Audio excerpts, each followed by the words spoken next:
Okay, I'm literally making breakfast, but I wanted to say and talk about something that I've been feeling into that's been very intense lately. And that is this like almost jerking sensation back and forth between what I know to be true spiritually versus being so sensitive to the current projections of the world, like the narratives that are running the show right now. Because for context, I released quite a bit of my daily practice because of the associations that it had with the cult that I left, and it was just yucky to my being. My inner child was like kicking and screaming like, this is too much, this is a constrictive structure. And it was actively going against what I had, like, what I was receiving download wise from spirit. That, hey, actually, I did a whole live stream about it. Check it out on my YouTube channel. But basically, it's this concept of what I like to call spiritual automation. So basically, when you are in full remembrance of the eternal nature of your soul, your oneness with spirit, you are always connected to source. That's my food. But you are always connected to source. And with that, you are always protected. You are always like on the path. You don't really, and I've heard other people talk about this, you don't really have to do anything really. It's all optional and for fun, because we're gonna be clearing stuff, healing stuff, closing cycles in divine right time by following our hearts and following our intuition. And so we don't have to push that process. We don't have to force anything.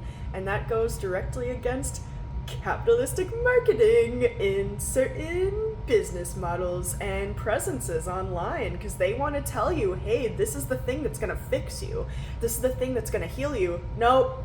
You are source already, completely whole as a being without any external particular thing.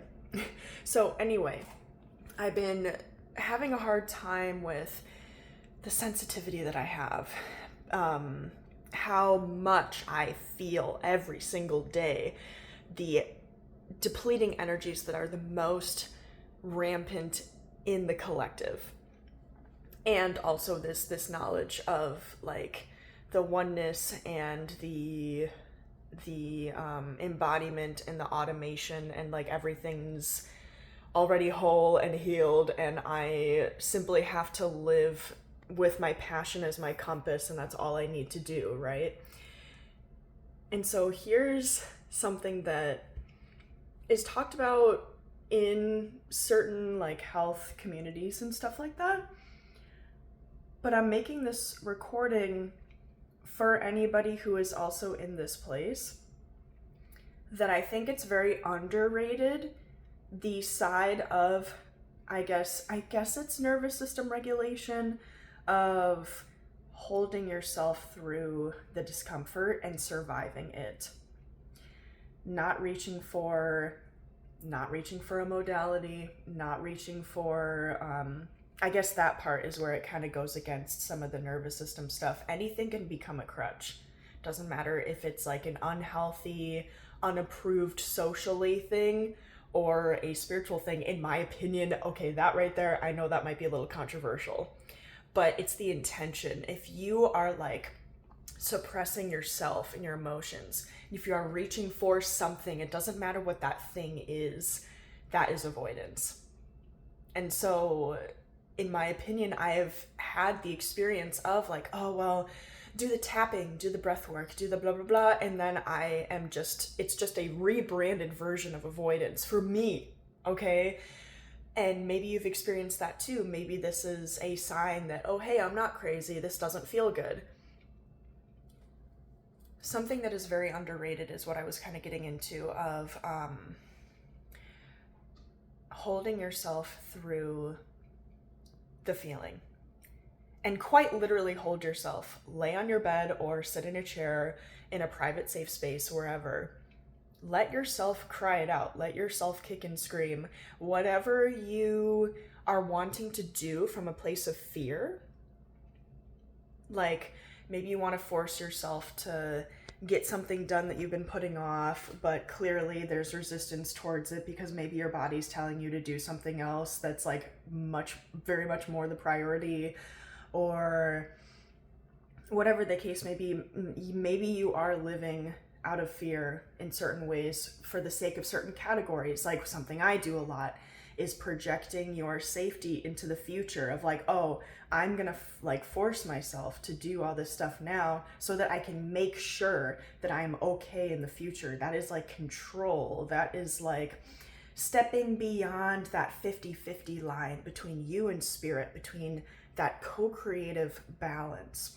And so anyway, basically what I'm trying to say is there's power in the stillness. And if you don't know what to do, if you're freaking out, if you're clearly very, very dysregulated or just like living in a heightened state, nervous system wise, that impacts all of your other systems. And clearly your body is trying to tell you something. And so try it. I'm going to try this with myself. Sit down, lay down, whatever you're most comfortable doing in a safe, private space. And let instead of avoiding the consequences, especially like the emotional consequences of not doing the thing that you're perhaps like programming or your trauma is pushing you to do for the sake of whatever, do the sitting down with it thing. Let yourself cry it out. You might get angry, you might get sad, you might feel the fear, you might start shaking. I don't know, let that process complete itself. And then see how it feels walking away from that. And like, oh, because your body's gonna reprogram and reorganize itself of, oh, that I did not pass away in this moment, because that's something that people talk about a lot of, like the whole like animal brain thing. We are eternal souls living in a human body with an animal brain. So it's like a lot of that ancestral stress has been passed down in our bodies from centuries worth of living in much harsher conditions. And we are still programmed to treat any kind of threat as like a live or not live situation. So with whatever you might be going through or dealing with, maybe try to do that. Don't reach for any particular technique or modality. It is simply you sitting with yourself and letting that cycle complete itself rather than resisting what could happen emotionally, right? Let yourself go over with, let me say really quick, I'm not a mental health professional. Please be safe and please discern for your own self what this looks like for you. What I'm saying is hold yourself and don't push it off. Don't avoid what this thing might be trying to tell you. And feel your entire being transform. I'm going to be leaning into that as much as I can this upcoming week and these next couple of days, because it's something I forget about and I keep forgetting about it. So if anything, I want this video to be helpful, but also perhaps it could be accountability for me too. Let's all try it together, you guys. Like, let's all do it together, because it's something that is free, okay? And it's something that I think can really get you back in touch with your truth and your core without any of like the particles of external energetic influence and narratives and messaging and stuff. So I hope you have a wonderful day.